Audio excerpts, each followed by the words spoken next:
જય સદગુરુદેવ. માનવ મહિમા ભાગ 131.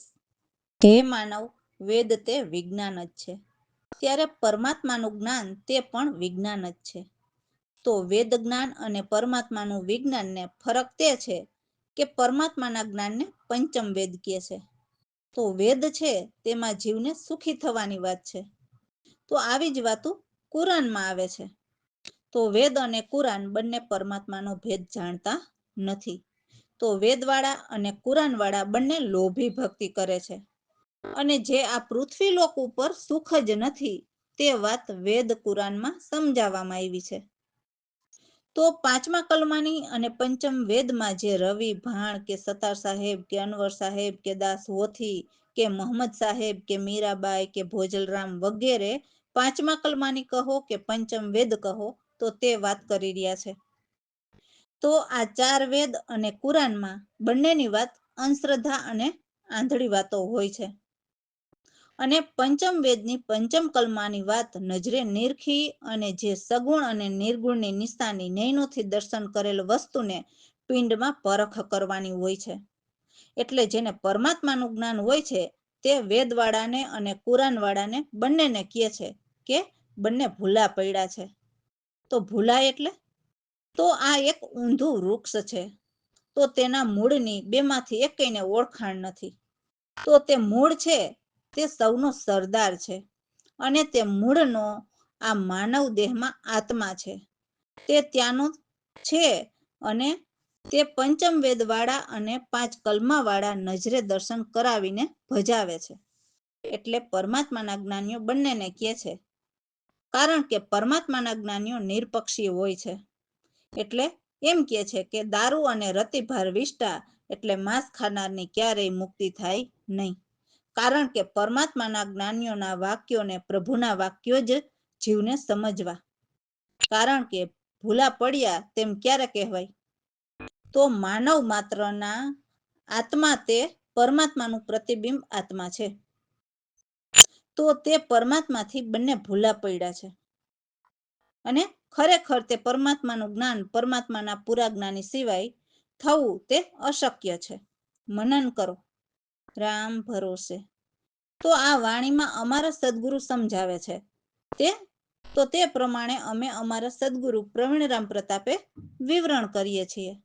તો કહે છે કે બંગલા અજબ બન્યા, જેમાં નારાયણ બોલે તો બંગલા એ પાંચ તત્વના દેહને કીધા છે, અને એકો એક દેહની અંદર બોલણહારો ઈશ્વર છે.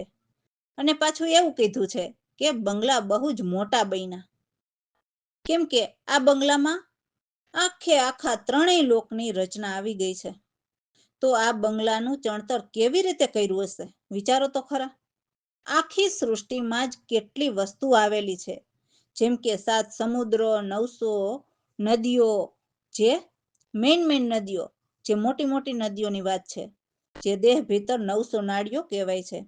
એમ અનેક જળ સ્થળ એટલે સમજો ને કે આકાશ, પૃથ્વી, પાતાળ બધું જ દેહની અંદર છે, અને એ એક એક કણમાં પરમેશ્વર બોલે છે. તો આ બંગલો બન્યો કઈ વસ્તુનો? તો સદગુરુ કહે છે કે 5 તત્વની ઈંટ બનાવી, જે આકાશ, અગ્નિ, પાણી, પવન અને પૃથ્વી, એમની ઈંટ બનાવી. અને 3 ગુણોનો ગારો, એટલે રજોગુણ, તમોગુણ અને સત્વગુણ. અને પછી કહે છે કે 36 તત્વની છત બનાવી, જે ઓહમ શક્તિની 36 પ્રકૃતિ દેહ ભીતર છે, પણ એમાં ચેતન પ્રભુ ન્યારા રહે છે. જોવો, પ્રકૃતિ પણ ઓહમ શક્તિની કીધી છે, જે માનવ પ્રકૃતિ વશ નથી કરી શકતો, એટલે આ જીવ કહેવાય છે. અને આ બંગલામાં 10 તો દરવાજા મૂકેલા છે, અને એમાં સ્તંભ એ પવનનો મૂકેલો છે, એટલે જેવા સુરતાના પવન ચાલે એવા કામ થાય, સારા કે નરસા બધા. કેમ કે પવન કંઈ ન જોવે કે કઈ બાજુ જવું ને કઈ બાજુ નહીં, આખા દેહમાં સતત ફર્યા કરે છે. પણ જે 9મો દરવાજો પણ કોઈ નથી ખોલી શકતા, એટલે 9મો દરવાજો કોઈ જ ખોલી શકે નહીં, તો 10મો દરવાજો તો કરોડોમાં કોઈક જ હોય ને. જો પરમાત્માને જાણતા હોય એવા સત્ય જ્ઞાની 10મો દ્વાર ખોલી શકે. તો જુઓ, એ બંગલામાં ચોપાટ માંડેલી છે અને એમાં સોહમ પુરુષના તત્વો અને માયાની 25 પ્રકૃતિ રમે છે. તો જે 5 અને 25 ને વશ કરી શકે અને દાવની બાજી જીતી જાય છે. એટલે સત્ય સદગુરુ મળવાથી બાજી જીતી શકાય છે, કેમ કે સદગુરુને તત્વનું જ્ઞાન હોય છે અને એ પણ સદગુરુના કહેવા મુજબ ચાલીએ તો બાજી જીતી શકાય છે. અને જેમને 5 તત્વનું જ્ઞાન નથી હોતું અને 25 પ્રકૃતિને પણ વશ નથી કરી હોતી, તો એવા પાખંડી ગુરુઓથી જીતેલી બાજી પણ હારી જઈએ, કેમ કે એમની પાસે લોભી પ્રકૃતિ અને મન લાલચી એવું જ્ઞાન હોય છે. તો આ કાયા બંગલામાં મન નાચે અને માનવ તાળી પાડે છે. તો મનને આનંદ આવે એટલે તાળી પાડે છે. પછી કહે છે કે નુરત સુરતના બાંધે ઘૂંઘરું અને 36 રાગ ગાય છે. તો જો એ 36 રાગ મનને આનંદ આવે એ માટે. જો સાંભળવા રોકાઈ ગયા તો 9 દરવાજાથી બહાર જ નહીં નીકળી શકો. તો 10માની તો શું વાત જ કરવી. તો સદગુરુ પ્રવીણરામ કહે છે કે હે દાસલાલ, તમે સાંભળો, જેમણે આ બંગલા બનાવ્યા એ ઓહમ શક્તિની રચના છે, પણ એ બંગલાને ઊભા રાખનાર તો ઈશ્વર જ છે. અને જો આ બંગલાને જે કોઈ શુદ્ધ રાખે, એટલે જે 5 તત્વની ઈંટ અને 3 ગુણોનો ગારો બનેલો છે, તો એ ગારો જે દેહ ભીતર ચોટેલો છે, તો એને સાફ નહીં કરીએ તો બંગલો શુદ્ધ નહીં થાય. અને બંગલો શુદ્ધ નહીં થાય તો ફરીને પાછું આનું આજ. જેમણે પણ આ કાયા બંગલાને સદગુરુ કૃપાથી સાફ કર્યા, એમને ફરી જન્મ નથી લેવા પડતા. સદગુરુદેવ. બંગલા જ બન્યા સાહેબ, જેમાં નારાયણ બોલે. બંગલા ખૂબ બન્યા મોટા સાહેબ, જેમાં નારાયણ બોલે. નારાયણ બોલે જેમાં પરમેશ્વર બોલે.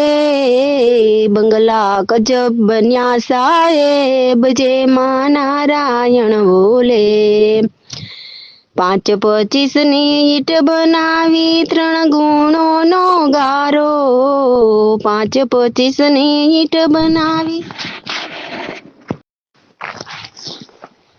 5 25ની ઈંટ બનાવી 3 ગુણોનો ગારો. 5 25ની ઈંટ બનાવી 3 ગુણોનો ગારો. 36 તત્વની સત બનાવી ચેતન રહ્યા ન્યારા. બંગલા જ બન્યા સાહેબ, જેમાં નારાયણ બોલે. એ બંગલામાં 10 દરવાજા વચ્ચે પવનનો સ્તંભ. એ બંગલામાં 10 દરવાજા વચ્ચે પવનનો સ્તંભ. આવન જાવન કાંઈ ના દેખે, એ પણ એક અચરજ. બંગલા જ બન્યા સાહેબ, જેમાં નારાયણ બોલે. એ બંગલામાં ચોપાટ માંડી ખેલે 5 25. એ બંગલામાં ચોપાટ માંડી ખેલે 5 25. કોઈ તો બાજી ચાલ્યા, કોઈ જીત્યા બાજી. બંગલા જ બન્યા સાહેબ, જેમાં નારાયણ બોલે.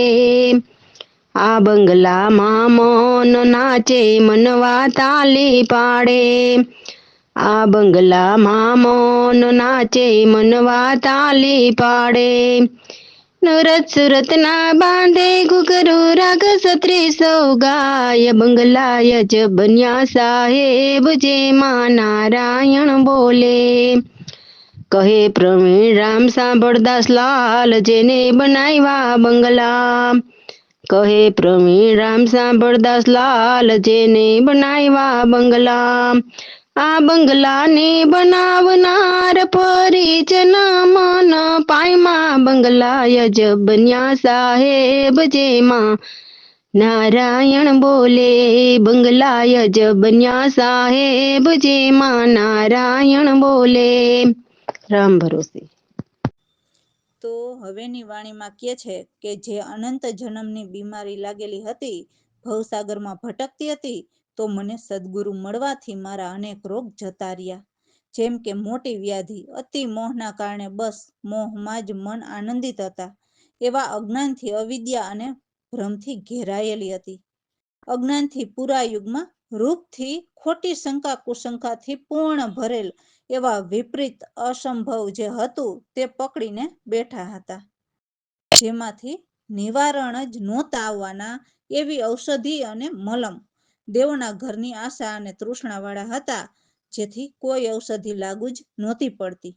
એવી રીતે અનેક સૂક્ષ્મ યોની જન્મીને મરી, પણ મોહ મમતાનો રોગ ન મટ્યા.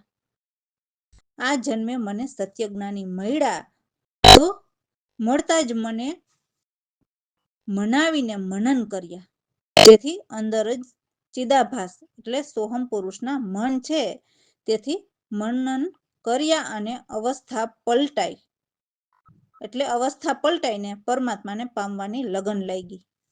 તો એવા મારા સદગુરુ વૈદ પ્રવીણરામની કૃપા થતા ભક્તિ જ્ઞાનની ઔષધિ મળી, જે રામ નામ રસ ચૂર્ણ ગોળીના સમરણથી શ્રદ્ધા, વિશ્વાસ અને અનુમાનને સજાવી, એટલે એ સારું થતા પછી તો આઠેય પહોર મન રામ નામની ભક્તિમાં સમાવી દીધું કે સજાવી દીધું.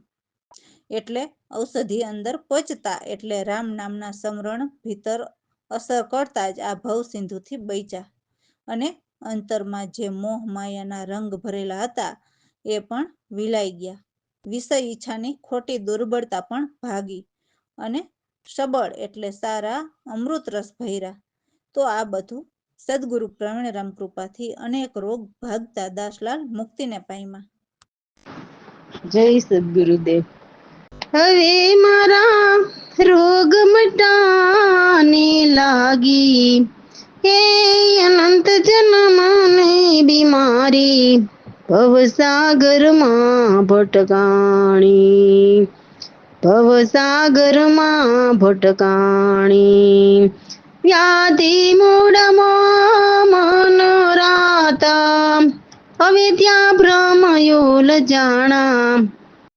અજ્ઞાન રૂપ સંશય યુગ પૂર્ણ, વિપરીત અસંભવ લાવી, ભવસાગરમાં ભટકાણી, ભવસાગરમાં ભટકાણી. અનંત યોની જનની સૂક્ષ્મ અનંત મનની અંદર પામી, ચિદાભાસના મન તે અવસ્થા પલટી સદાય. એ હવે મારા રોગ મટિયાને લાગી, અનંત જન્મની બીમારી. રામ કૃપા સદગુરુ વૈદથી, ભગતિ જ્ઞાન યુક્ત પ્રવીણ રામ. રામ નામ રસ ચૂર્ણ ગોળીના સ્મરણ ત્રણ સજાવી, ભવસાગરમાં ભટકાણી, એ ભવસાગરમાં ભટકાણી. શ્રદ્ધા વિશ્વાસ અનુમાન સમજાવ્યા, આઠે પોર મન ભાઈ.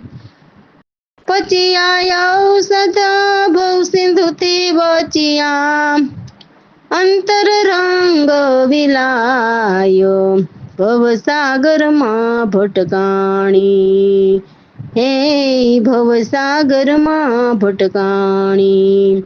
વિષય ઈચ્છા દુર્બળતા ભાગી, સબળ વૈરાગ રસ સારા.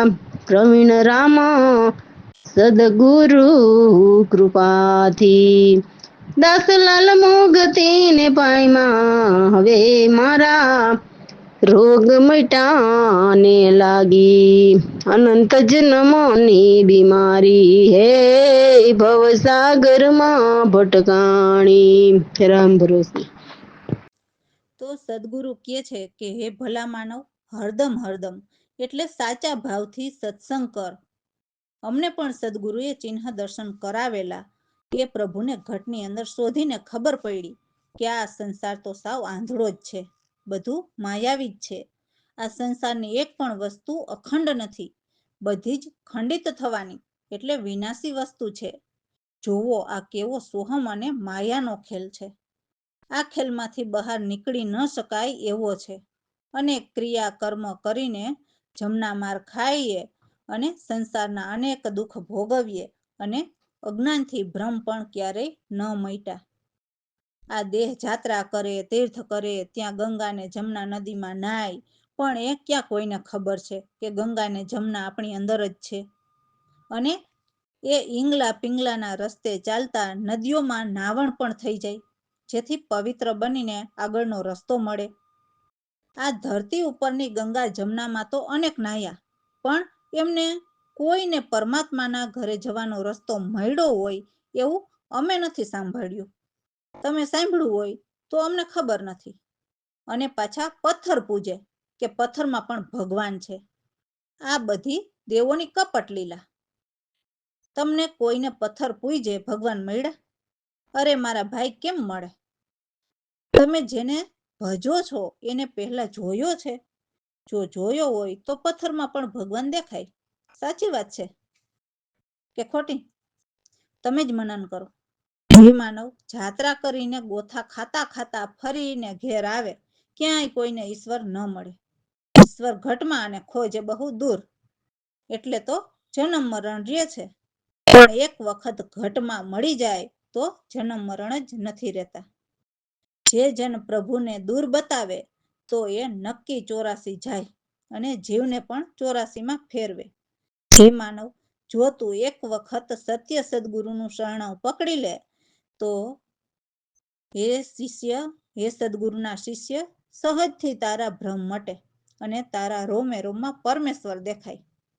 પહેલા ચિત્ત લગાવીને સદગુરુની આજ્ઞાથી નિરખ પરખ કર, તો એવા સત્ય જ્ઞાન બતાવે અને નિરખ પરખ કરાવીને ભક્તિ કરાવે એવા અમારા સદગુરુ પ્રવીણરામ સદા હરિરૂપ જ છે, જે આદિ અંત મધ્ય પહેલાના છે. એવા પરમાત્માની નિરખ પરખ કરાવે તો દાસલાલ નિત્ય સદગુરુના દર્શન કરતા અને બીજા બધા દ્વૈત દૂર કર્યા. રામ ભરોસે. જય સદગુરુદેવ. હરદમ હરદમ હર રે ભોલા, હરદમ હરદમ હર. કર સતસંગ ઘટની અંદર શોધીને ખબર પડેલી. આ સંસાર તો આંધળાથી આંધળો, સુજે નહીં કોઈ ખેલ. ક્રિયા કર્મમાં માર ખાઈ, ક્યારેય ભ્રમ ન મોટિયા. હરદમ હરદમ હર રે ભોલા, હરદમ હરદમ હર. જાત્રા કરે તીર્થમાં નાઈ, જઈને પથ્થરને પૂજે. ગોથા ખાઈ ફરી ઘેર આવે, ઈશ્વર ન મળ્યા ક્યાંય. હરદમ હરદમ હર રે ભોલા, હરદમ હરદમ હર. ઈશ્વર ઘટ મને ખોજે બહુ દૂર, એથી જ તો જન્મ મરણ હોય. જે જન હરીને દૂર બતાવે, એ તો નક્કી 84માં જાય. હરદમ હરદમ હર રે ભોલા, હરદમ હરદમ હર. સહજથી બ્રહ્મ મોટે તારા, અરે ઓ સદગુરુના ચેલા. રોમે રોમમાં પરમેશ્વર દેખાય, નિરખ પરખ ચિત્ત લગાવીને. હરદમ હરદમ હર રે ભોલા, હરદમ હરદમ હર. ગુરુ પ્રવીણ રામ હરિરૂપ સદાઈ આદિ અંત મધ્ય પેલા દાસલાલ નિત્ય દર્શન કરતા બીજા દ્વેત દૂર કરેલા હરદમ હરદમ હર રે ભોલા હરદમ હરદમ હર રામ ભરોસે